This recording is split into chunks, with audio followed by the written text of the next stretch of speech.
meine Lieben, und wir spielen heute zusammen The Beginner's Guide. Vielleicht hat der ein oder andere von euch sogar schon mal was von dem Spiel gehört. Es kam jetzt ganz neu raus auf Steam, und zwar ist es das nächste Werk von Davey Wreden. Das ist nämlich der Macher der allbekannten Stanley Parabel gewesen. Wer liebte das Spiel nicht? Ja, es erwarten uns hier jetzt 1,5 Stunden Spieldauer und eher ein, naja, ich sag jetzt mal, narratives Videospiel.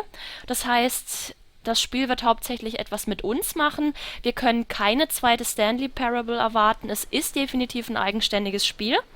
Und es hat jetzt 7 € auf Steam gekostet. Ich habe jetzt lang mit mir gehadert, holst du dir das jetzt oder machst du das nicht? Und dann habe ich mir die Rezensionen durchgelesen, und es soll so besonders sein und es soll einen auf einer wirklich interessanten Ebene berühren. Und dann dachte ich, Mensch, das musste einfach haben, das musste spielen. Ich werde jetzt versuchen, das Ganze am Stück einfach mit euch aufzunehmen. 1,5 Stunden sind ja nicht allzu viel. Und wir klicken jetzt einfach mal auf Spiel starten. Also macht euch auf viel Story gefasst. Ich hoffe, das passt euch. Ja, der ist eingeschaltet, dankeschön. WASD, linke Maustaste, wie man es halt von einem Walking Simulator erwartet, ne? Hi there. Thank Hi. you very much for playing The Beginner's Guide. My name is Davey Wreden. I wrote The Stanley Parable, and while that game tells a pretty absurd story, today I'm going to tell you about a series of events that happened between 2008 and 2011. We're going to look at the games made by a friend of mine named Coda. Now, these games mean a lot to me. I met Coda in early 2009 at a time when I was really struggling with some personal stuff, and his work pointed me in a very powerful direction. I found it to be a good reference point for the kinds of creative works that I wanted to make. So just to start you off, this is, I think, the first game he ever made. It's a level for Counter-Strike. You can walk around here, by the way. And mostly it's just Coda learning the basics of building a 3D environment. But what I like is that even though he starts from the simple aesthetic of a desert town, he then scatters these colorful abstract blobs and impossible floating crates around the level. And of course, it destroys the illusion that this actually is a desert town, and instead this level becomes a kind of calling card from its creator. It's like a reminder that this video game was constructed by a real person.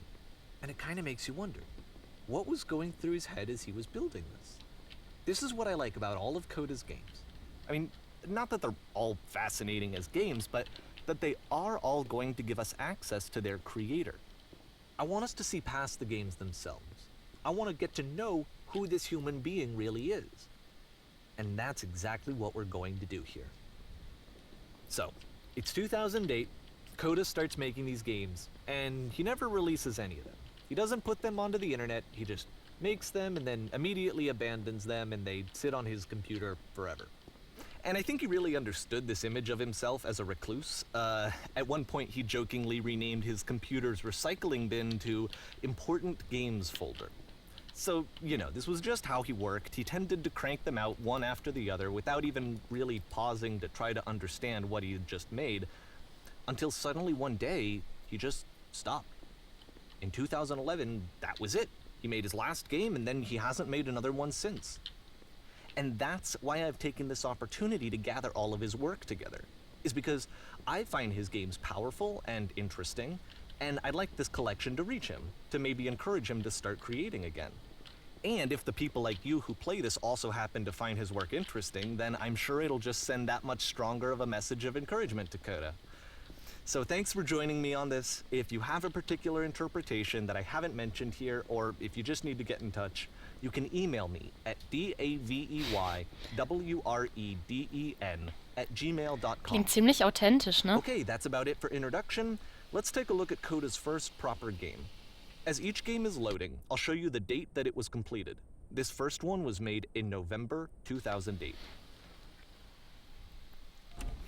Ich habe so das Gefühl, dass mein Commentary ein bisschen überflüssig ist bei dem Spiel. Ich hoffe, es interessiert euch dennoch. Ich werde natürlich immer still sein, wenn er was... Wow. Okay. Ja, Shooter. Ich liebe Shooter über alles. Nicht.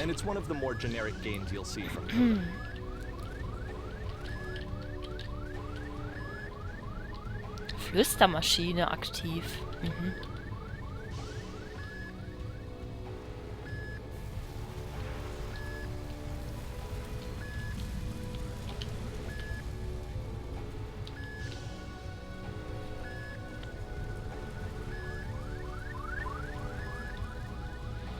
Ja, also ich fand ganz interessant, was er gesagt hat. Ich denke, falls jemand von euch kein Englisch kann, dann kann er leider Gottes das LP wieder ausschalten.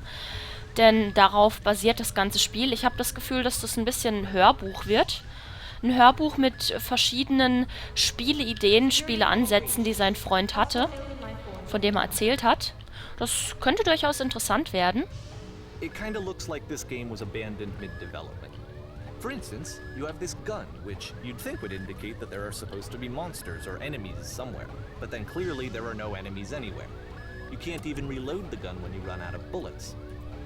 But ultimately we don't really know. Maybe Coda thought that actually it was complete the way that it is. And I think that we should talk about his games for what they are, rather than for what they're not. Enemy force neutralized. Begin shield evacuation. Ich kann nicht mehr schießen. Okay. I love how you can see the bottom of the universe from this room.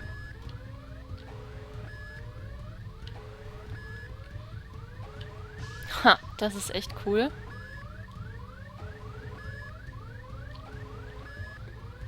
Okay. Ja, das ist ein interessantes Spielgefühl. Ich laufe hier einfach umher und schaue mir die Dinge an, lass es irgendwie wirken, lass die Stimme des Erzählers auf mich wirken. Ich spiele hier gerade so ein bisschen... Apparently this space station has a labyrinth on it. Psst. Sure, I don't know.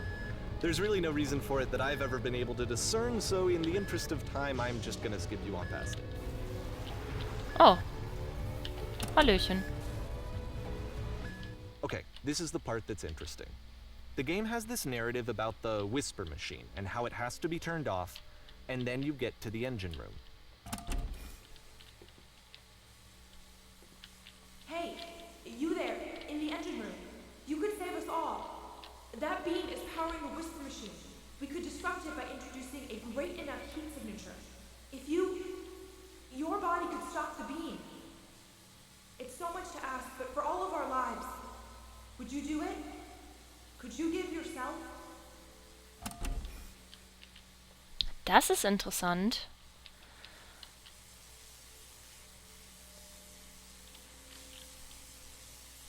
Ja, ich denke, wir haben keine andere Wahl. Im Real Life wäre ich wohl nicht so selbstlos. Let me pause here for a second. What you just experienced, stepping into the beam and then dying, is probably what Coda had initially intended when he was developing this level. But when he first compiles and plays it, something goes wrong. There's a bug somewhere. And this is what happens instead.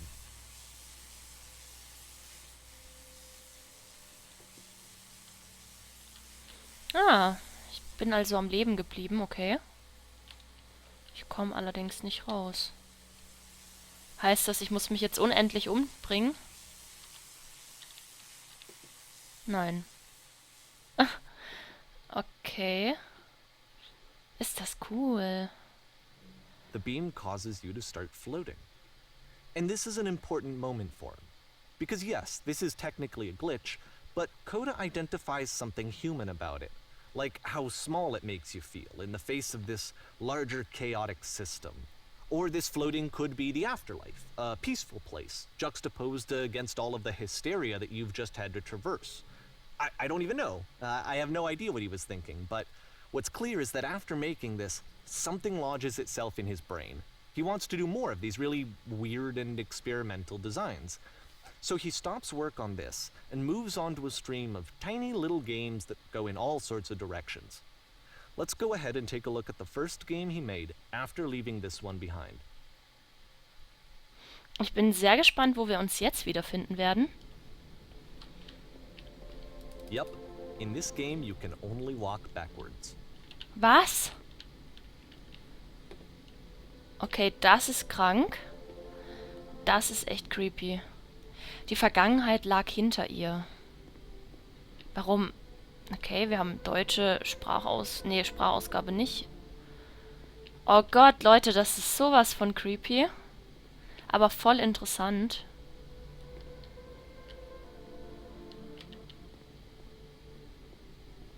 Okay. So it's a short and relatively minimalist experiment combining motion and narrative.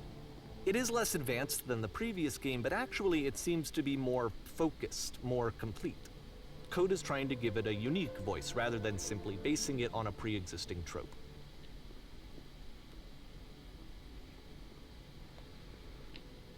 Dieses Spiel ist einfach nur Philosophie. Das ist Wahnsinn. Wie sich dann auf einmal der Weg zutut, der halt die Zukunft darstellen soll und sich dann ein anderer öffnet.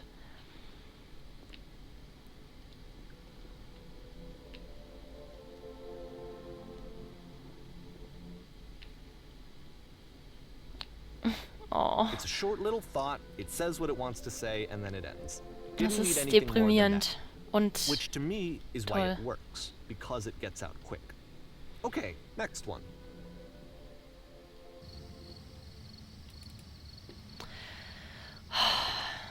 ich habe ein bisschen Angst davor, dass bald mal Horrorelemente kommen.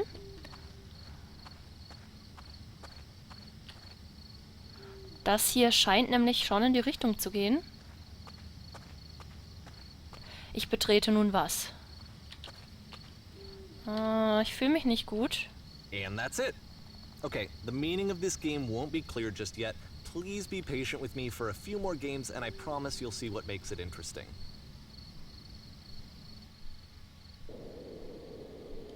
Oftentimes, Coda would put bizarre titles like this one at the start of his games.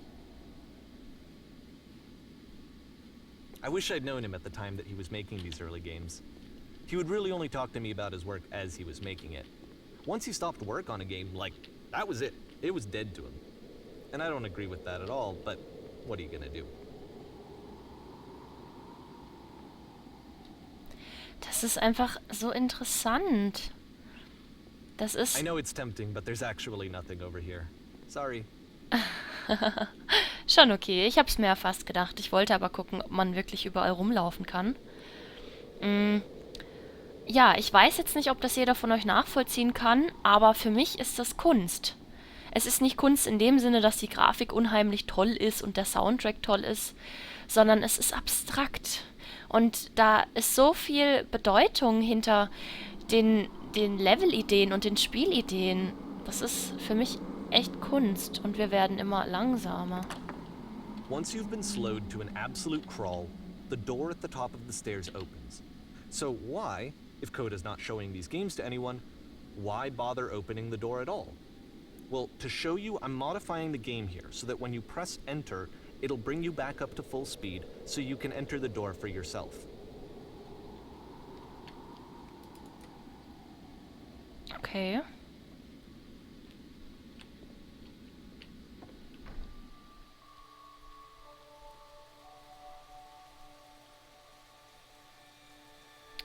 Was zur Hölle? A room that's warm and nice and filled with little ideas for games.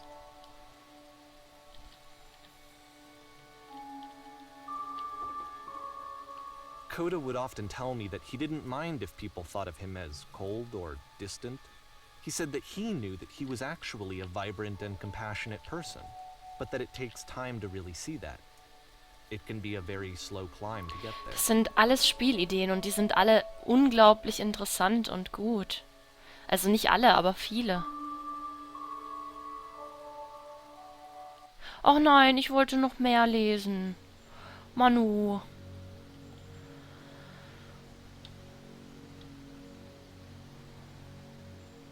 Okay, los geht's. Ein weiteres Mal. Das kommt uns doch bekannt vor mit dem orangenen Streifen vor allem.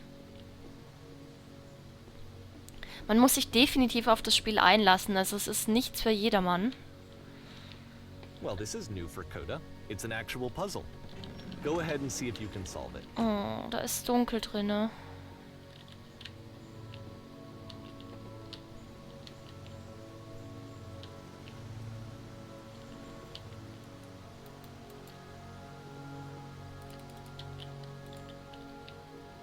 Ich kann hier nichts machen.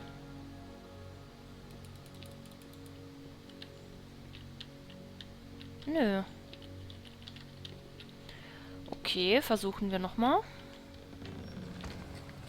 Ja. Oh.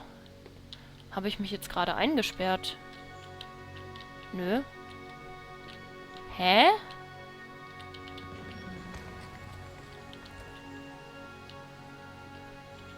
So. Don't forget that solution, because we're going to see this puzzle again soon. We're gonna see it a lot. Okay.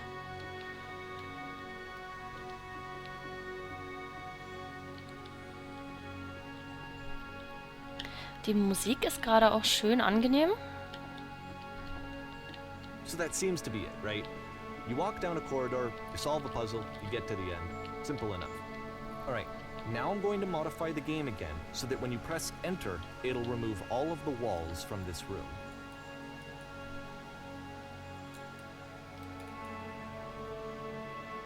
Okay. Wow. How about that? There was more to it than we had any way of knowing. I actually find it funny that this game comes after the stairs game, since they essentially convey the opposite idea. So, in the stairs game, a dull exterior concealed a rich interior. And then, in this level, a dull interior hides this fantastic outer world. Either way, I think that the point is the same, is that most of the time you don't get to know what you're missing, or even that you're missing anything. That's not your role as a player. So if your role here is not to understand, then what is it?